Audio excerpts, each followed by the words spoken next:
पढ़ी गई रचना, एक बार तालियां पद्मिनी के लिए बजा दो। ताली तो बजाते रहो, मैं बताऊंगा कहाँ रोकनी है, पूरे कवि सम्मेलन में लगे रहो, मैं बताऊंगा रोकनी कहां पर है।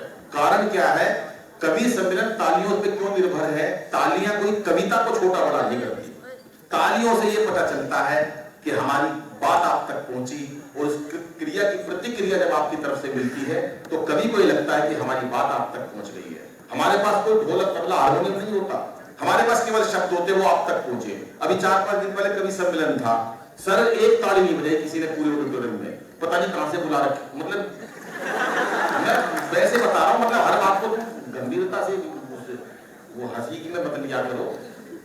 आए थे कहीं से आए थे, नहीं बजा रहे थे ताली, तो मैंने टेक्निक बनाई। सुदीप परेशान हो रहा, तेरा ताली नहीं बजा रहे, ताली नहीं बजा रहे। मैं ताली बजाएंगे, बता देना चाहिए, आप तो बहुत अच्छी ताली बजा रहे हो। फिर मैंने उनको टेक्निक बताई, मैंने कहा जितनी भी यहाँ पर महिलाएं बैठी अपना राइट हैंड ऊपर करो, तो सबने कर लिया। करना जरा ऐसे, हाल में देखो कितनी मेहंदी अच्छी है, सबने कर लिया, कर लो मैडम कर लो, ऐसे राइट हैंड ऊपर कर लिया। मैंने कहा इसमें अपने पति की फोटो देखो, कल्पना करो कि मेरा पति है, ये बीच में ना तेली के बीच में, यहाँ सोचो मेरा पति की फोटो बन रही है, और अब दूसरे हाथ से ताली बजाओ जोर जोर से। भाई साहब ऐसी ताली बजी 15 मिनट तक नहीं रुकी एक लुगाई, ये ताली हम हमारे ये ताली से ताली।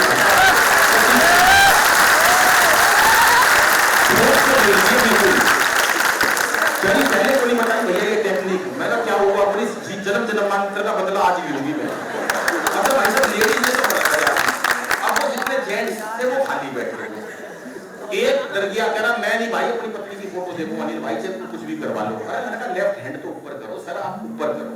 तो सबने जितने भी थे ना लेफ्ट हैंड ऊपर किया, जितने पुरुष बैठे हुए थे।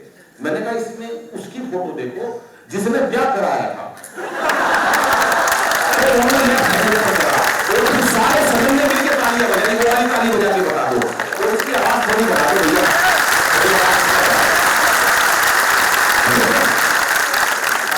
आइए दोस्तों, अब आप सब एक कवि सम्मेलन को आरंभ करने के कार्यक्रम को एक शुरुआत में जो एक माहौल बनता है उसको शुरुआत करने की स्थिति में आ गए हैं।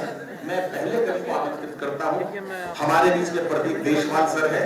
और दोस्तों उनका वीर रस केवल शब्दों का नहीं है, उनका वीर रस केवल ऊंचा चिल्लाने का वीर रस नहीं है, उनका वीर रस मनोभाव का वीर रस है, जो मन से हमारे देश के शहीदों को प्यार करते हैं, जो समर्पित अपने मन से है। ऐसे एक कवि प्रदीप देशवाल जी हमारे बीच में हैं। मैं संचालक में ज्यादा समय न लेते हुए चाहूंगा सीधा सीधा कवि सुने, और मेरा आपसे एक आग्रह भी है जब तक सब कवि पढ़े, क्योंकि ये अवसर रोज रोज नहीं आते, आप अपनी ऊर्जा बनाए रखें और लगातार कवियों को प्रोत्साहन देते रहें। एक बार जोरदार तालियां बजाएं प्रदीप देशवाल जी। आप सबको प्रणाम करता हूं। वर्षों से ये कार्यक्रम आयोजित हो रहा है और हर कवि को बड़े उत्साह से आप सुनते आए हैं। शहीदी दिवस है, बड़ा पावन दिन है आज का। उन्होंने जो आजादी हमें दी, उस आजादी की रक्षा करने वाली भारत की बहादुर महान फौज के प्रतिनिधि भी हमारे सामने बैठे हैं। आप सबका अभिनंदन।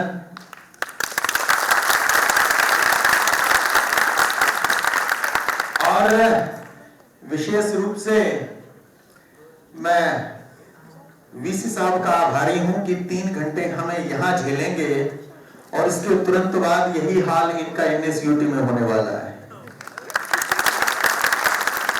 एक दिन में 6 घंटे कवियों को सुनना बड़ी हिम्मत चाहिए होती है। एक बार वीसी साहब के लिए तालियां बजाइए।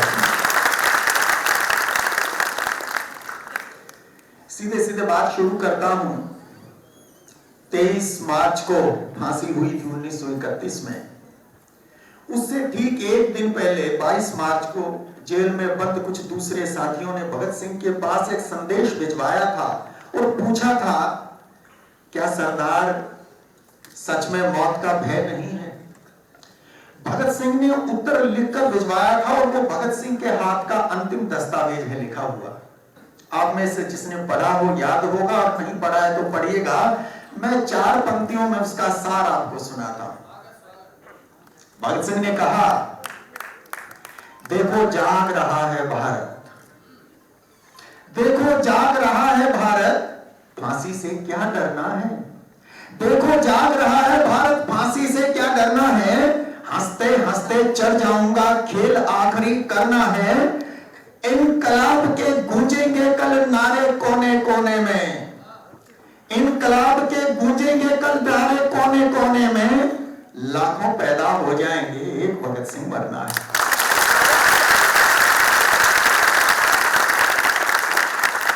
ये अंतिम संदेश देके गए थे भगत सिंह। साथियों, भगत सिंह और बटुकेश्वर दत्त की दोस्ती बड़ी निराली थी। लाहौर सेंट्रल जेल में दोनों बंद थे। भगत सिंह की मां जब भगत सिंह से मिलने आती थी, खाना लेके आती थी और दोनों को अपने हाथ से खिलाया करती थी। बटुकेश्वर दत्त मां कहते थे भगत सिंह की मां, और इतना प्यार भगत सिंह करते थे बटुकेश्वर दत्त से कि उन्होंने मां से एक बार कहा था कि मां मेरे मरने का गम ना करना, अपना ही एक हिस्सा बटुकेश्वर दत्त के रूप में इस दुनिया को छोड़े जा रहा। इतना प्यार था, घर में बट्टू कहते थे बटुकेश्वर दत्त को। भगत सिंह को फांसी हुई, बटुकेश्वर दत्त को काला पानी। 1946 में बटुकेश्वर दत्त रिहा हुए, 47 में पटना में बसे, देश भी आजाद हुआ, बंटवारा हुआ। भगत सिंह का परिवार भी अपने पैतृक गांव खटखड़ कला आ गया पंजाब में। 1963 में खटखड़ कला में पहली मूर्ति की स्थापना हुई भगत सिंह की। भगत सिंह की मां जीवित थी, विद्यावती, उस कार्यक्रम में उन्होंने भाग लिया। न्यूज रील बनी पटना में, बटुकेश्वर दत्त ने वो न्यूज रील देखी तो खुशी के मारे उछल पड़े और मुंह से निकला, अरे मां जिंदा है। उसके तुरंत बाद मां को पत्र लिखा, मां तेरा बट्टू मिलने आ रहा है। 1963 9 सितंबर का दिन था, बटुकेश्वर दत्त खटखड़ कला पहुंचे। उस दिन का जो दृश्य था उस पर एक कविता हो गई, वो आपको सुनाऊंगा। और ये कल्पना नहीं है मेरी, उस मुलाकात की, मां बेटे की मुलाकात के जो साक्षी थे उनमें से कई लोगों से मिलने का मौका मिला। बटुकेश्वर दत्त की इकलौती बेटी भारती जी अभी जीवित हैं, उनसे बहुत बार मिलना होता है। भगत सिंह के भतीजे किरणजीत सिंह जी बहुत बार मिलते हैं। भतीजी वीरेंद्र सिंधु जी अभी 22 फरवरी को देहांत हुआ, बहुत बार उनसे भी मिलना हुआ। ये सारे उस घटना के साक्षी थे। उस गांव में भी बहुत बार जाना होता है। उस टाइम के जो बुजुर्ग अब तो बहुत कम रह गए जो थे, उनसे मुलाकातें होती थी, बातें होती थी। तो उन्होंने जो बताया कि 9 सितंबर को खटखड़ कलां गांव में मां बेटे की वो भेंट कैसी थी, उस पर एक कविता है। आपको अच्छी लगेगी, मुझे इस बात का विश्वास है। अच्छी लगे तो तालियां बजाइएगा, नहीं लगे तो मत बजाइए।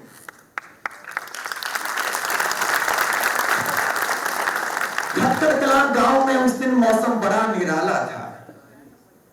खटखड़ कलां गांव में उस दिन मौसम बड़ा निराला था। भगत सिंह की मां से मिलने बट्टू आने वाला था। ढोल नगाड़े ताशे डफली स्वागत की तैयारी थी। कई तरह की बनी मिठाई और बनी तरकारी थी। जैसे बेटे की शादी में फूली नहीं समाती मां, जैसे बेटे की शादी में फूली नहीं समाती मां, वैसा ही कुछ चाव चढ़ा था, फिरती थी इतराती मां। लगता था मां हुई बावरी, लगता था मां हुई बावरी। कैसा रोग लगाया था, शायद बट्टू की काया में स्वयं लाडला आया था। लगता था मां हुई बावरी, कैसा रोग लगाया था, शायद बट्टू की काया में स्वयं लाडला आया था। बेटे के आते ही सारा गांव खुशी से झूम उठा। बेटे के आते ही सारा गांव खुशी से झूम उठा।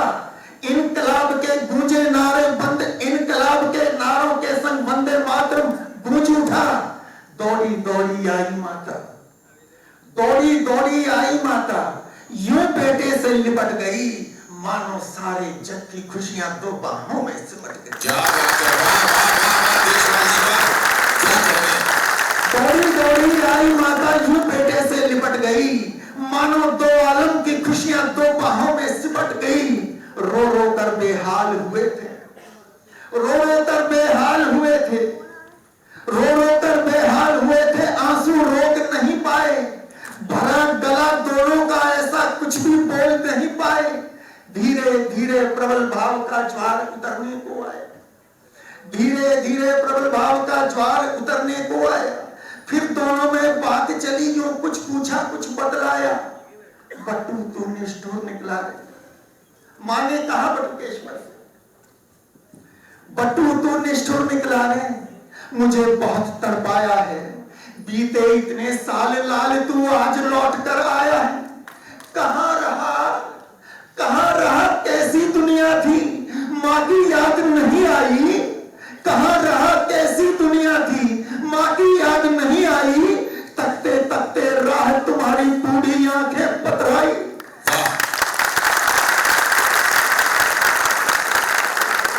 कहां रहा कैसी दुनिया थी, मां की याद नहीं आई।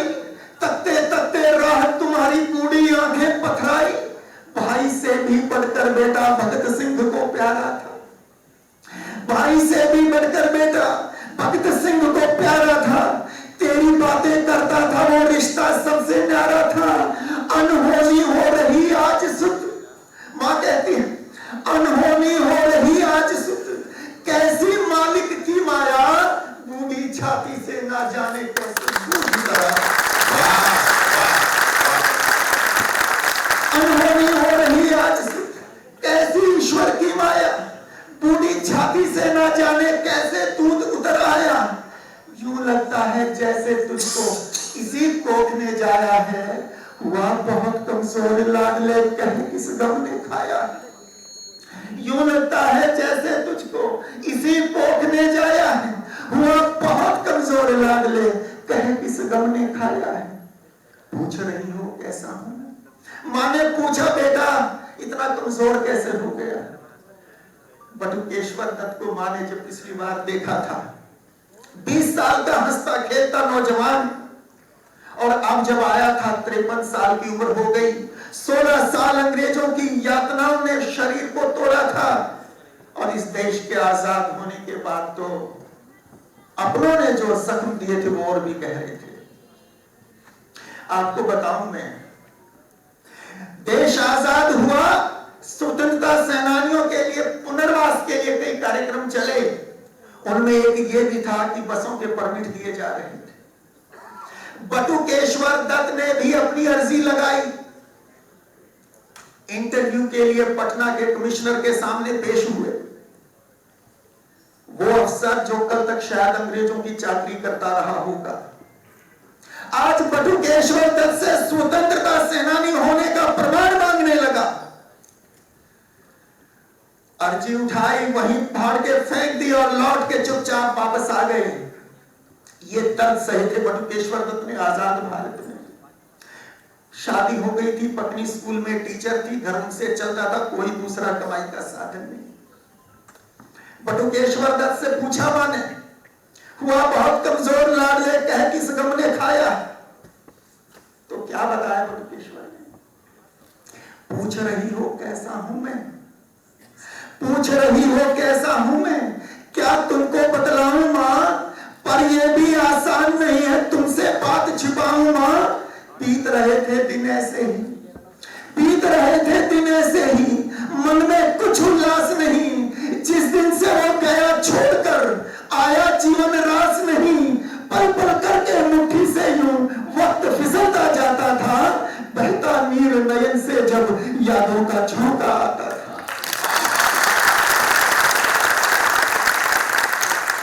पल पल करके मुट्ठी से यूं वक्त फिसलता जाता था, बहता नीर नयन से जब यादों का झोंका आता था। फिर तेरे जीवित होने की, फिर तेरे जीवित होने की खबर कहीं से आई मां। सूखी धरती देख मेघ को हो जैसे हर्षाई मां। मन में ऐसी हुक उठी थी, मन में ऐसी हुक उठी थी, पल में उड़कर आ जाऊं, तेरी गोद में सिर रख मैया, जीवन अमृत पा जाऊं। तेरी गोद में सिर रख मैया, जीवन अमृत पा जाऊं। कितने जख्म दिए अपनों ने, कितने जख्म दिए अपनों ने, जाने क्या कुछ कर जाता। तुझसे मिलना बाकी था मां, वरना कब का मर जाता।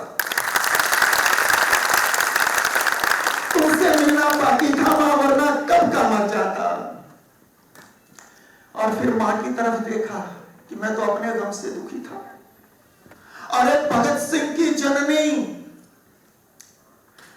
जिस खानदान ने इतनी कुर्बानी दी इस देश के लिए, एक भगत सिंह नहीं, भगत सिंह को तो आप सब जानते हैं। सारी उम्र भगत सिंह के पिता जेल में एक पैर अंदर एक बाहर रहा। चाचा स्वर्ण सिंह जेल में मिली यातनाओं से शहीद हुए। चाचा अजीत सिंह 38 साल जलावतन रहे। और भगत सिंह के छोटे भाई कुलतार सिंह, कुलबीर सिंह भी 6-6 साल जेल उन्होंने भी काटी इस देश की आजादी के लिए। घर बार सब बर्बाद हो गया। उस भगत सिंह की मां आजाद भारत में खटखट कला गांव में पूर्वजों के बनाए 2 कमरे के छोटे से घर में रह रही है। दर्द और बढ़ गया। बटुकेश्वर दत्त ने कहा, इतने जख्म दिए अपनों ने, जाने क्या कुछ कर जाता, तुझसे मिलना बाकी था मां, वरना कब का मर जाता। इतनी कुर्बानी देकर भी क्या बदले में पाया है? तूने कितनी कुर्बानी दी, क्या बदले में पाया है? वीर प्रसूता हाल तुम्हारा कौन पूछने आया है? जब ये बातें निकली बटुकेश्वर दत्त के मुंह से, मां समझ गई बेटे का दर्द। और साथियों, इस कविता की अंतिम पंक्तियां पढ़ता हूं। यदि आपको लगे कि भगत सिंह ऐसी गोद से ही जन्म ले सकता है तो तालियां बजाना। अंतिम पंक्तियां पढ़ता हूं। सुनकर ये बातें बट्टू की मां ने उसको समझाया। सुनकर ये बातें बट्टू की मां ने उसको समझाया। साहूकार नहीं जो सोचो क्या खोया है क्या पाया, महल तू महले